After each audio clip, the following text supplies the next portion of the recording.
MMORPGs offer a variety of different payment models. Some use a monthly subscription, others require a one-time purchase, and then there are free-to-play games. These can simply be played for free. However, these games also have their own pitfalls and vary greatly in quality. That's why in this video we focus on the games that are actually worth playing. Before we begin, we'll start with a small definition for this list, because there are many MMORPGs that are free at first, but later still want money from you.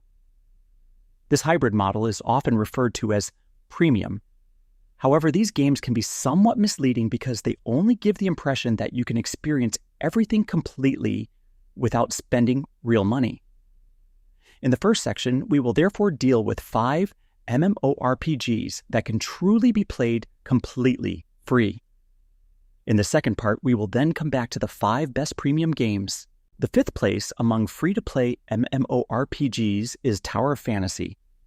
This is an anime title from 2021 that stands out with action-packed combat and a wide range of movement options. You can swim, climb, sprint, or use a jetpack to reach your destination faster. During character creation, you can really experiment. And regarding abilities, you can choose between different playstyles, here called simulacrums, and various weapon types. The title is quite entertaining and offers a typical anime story, dungeons, and PvP. However, it has the disadvantage that you depend somewhat on the gacha system, because that is how you unlock the different simulacrums and weapons, some of which are stronger than others. This makes the game fall somewhat into the pay-to-win category, although it must be said that the game focuses mainly on PvE and has very little PvP, so the question always arises how much you can really win. One positive aspect is that you can play Tower of Fantasy on PC, PS4, PS5, and smartphones, and there is even cross-progression, meaning you can start on one platform and later switch to another at any time. Last year, a special server with separate rules was also released. It features faster progression and reduced pay-to-win elements. The 4th place, Neverwinter Online, can be played on PC, PlayStation, or Xbox, although there is no cross-progression, so you are tied to one platform. The Western MMORPG from 2013 may no longer look very impressive graphically, but it offers a dark and very interesting game world and uses an action combat system that is implemented fairly well. Active aiming is required, and you have several abilities to choose from, although sometimes the game lacks a bit of the dynamism found in other titles. The special feature here is, of course, the setting in the world of Dungeons & Dragons. Since the major level overhaul, leveling works differently. You do not gain experience points by killing enemies or completing quests to level up. Instead, your level is completely tied to the progress of the story.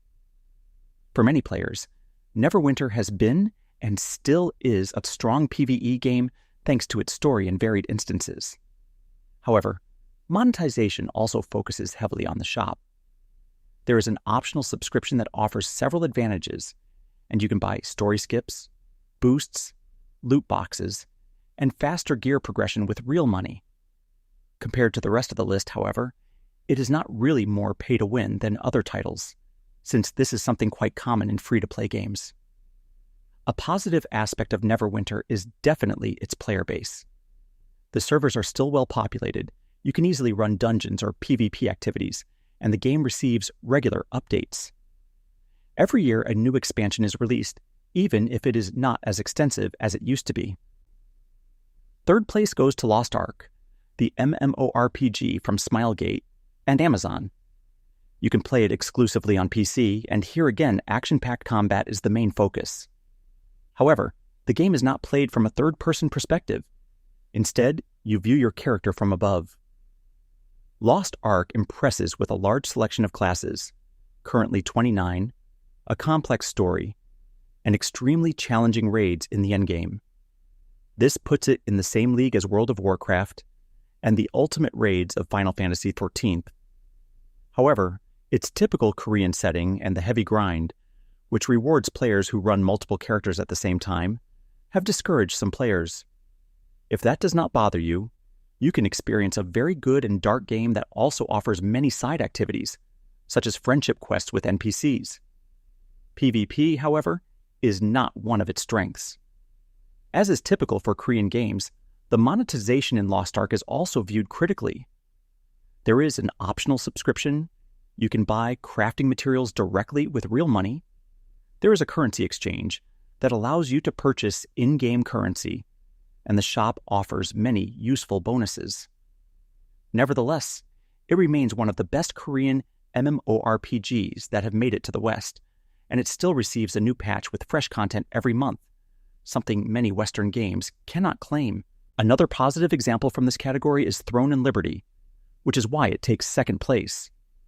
Many players are fans of the beautiful game world, the wide weapon selection, and the combat system, which uses tab targeting, but still offers a good amount of dynamism. The biggest difference compared to the previous titles on this list is the strong focus on PvP.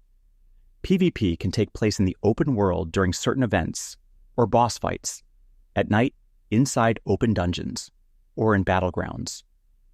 One highlight is the huge castle sieges that take place regularly and involve very large amounts of in-game currency. However, pure PvE players can also enjoy the game through instanced dungeons and raids. Throne and Liberty was released in 2024 for PC, PlayStation, and Xbox. It supports crossplay but not cross-progression. The MMORPG also receives regular updates. This year, 2 new dungeons, a new battleground, and a brand new equipment slot are scheduled for release in April. In addition, a new expansion with a new region is planned for summer or autumn. Even though the player numbers have dropped noticeably in recent weeks, it is still a well-populated game. Steam peak numbers can sometimes be misleading. 10,000 players online at the same time usually means at least 6 times that number throughout the day, because not everyone plays 24 hours continuously. First place is Albion Online. This is again an MMORPG with an isometric perspective, but with colorful graphics and a strong focus on crafting and PvP. You create a hero without a fixed class, and then head out into the world to equip yourself and experience adventures. You can run dungeons, fight monsters and players in the open world, participate in PvP tournaments and arenas, and even fight for control of outposts. With every action, you make progress on the large Destiny board, which unlocks new advantages and stronger equipment. A special feature is that in the red and black zones, which appear frequently in the endgame, you lose your equipment when you die. Equipment should therefore be viewed more like a consumable item, because dying will inevitably happen from time to time. Albion can be played on PC and smartphones, and a release on Xbox is planned for this spring. Since switching to free-to-play in 2019, the community has grown steadily, and the game is currently among the 10 most popular MMORPGs in the West. You can exchange real money for in-game currency here as well, but this is viewed somewhat less critically because player skill usually outweighs it. Players who buy expensive equipment without experience often lose it quickly after dying. That were the top 5 when it comes to truly free-to-play MMORPGs. In general, it is difficult to create a really good list because there are still a few titles that could theoretically be mentioned, such as The Secret World, Rift, or Age of Conan, all of which are very well made but no longer receive updates. For this list, it was important that the base game and at least 25 hours of gameplay can be experienced for free before you have to subscribe or buy a game version. This excludes demos such as the trial in World of Warcraft up to level 20, because otherwise the definition would become somewhat ridiculous. In this list, 5th place goes to Star Wars: The Old Republic. The title from BioWare impresses with a strong story, many decision possibilities, and an interesting conflict between good and evil. However, the combat system and graphics have aged considerably, and the updates are unfortunately no longer as large as they used to be. A positive aspect is that you can play the entire base game and even the first 2 expansions completely for free before needing an optional subscription to access the remaining content. The game can only be played on PC.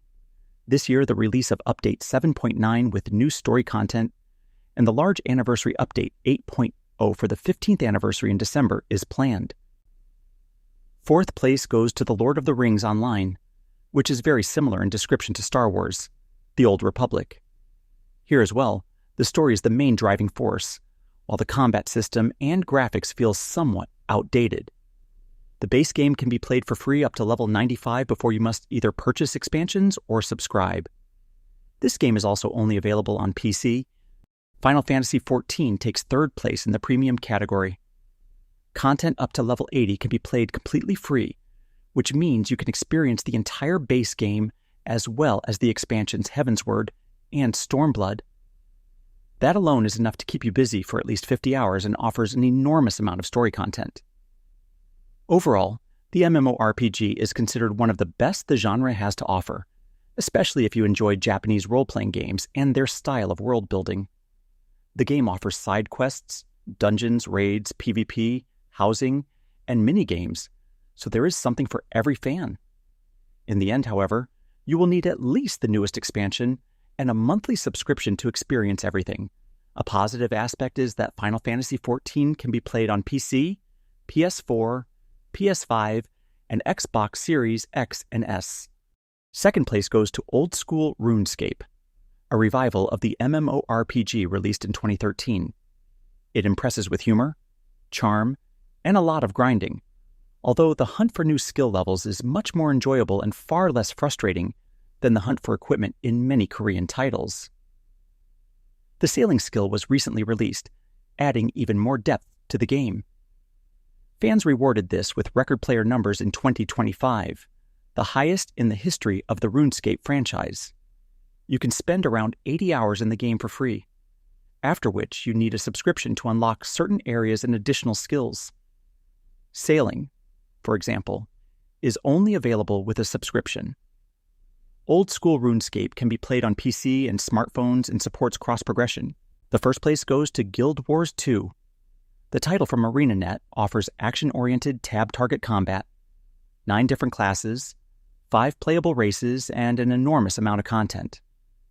Players can experience story missions, open-world events, boss fights with dozens of players, dungeons, PvP, and much more. For me, it is generally the best MMORPG for newcomers to the genre currently available on the market. Another reason why I rank it first is that free users can access the entire base game, including the maximum level. In my opinion, the base game is also the best part Guild Wars 2 has to offer. Both the story and the design of the open world with its events, jumping puzzles, and other activities represent the peak of the MMORPG. In other words, the best part of the game is completely free, while the slightly weaker expansions must be purchased afterward. There is no subscription, and the game can only be played on PC.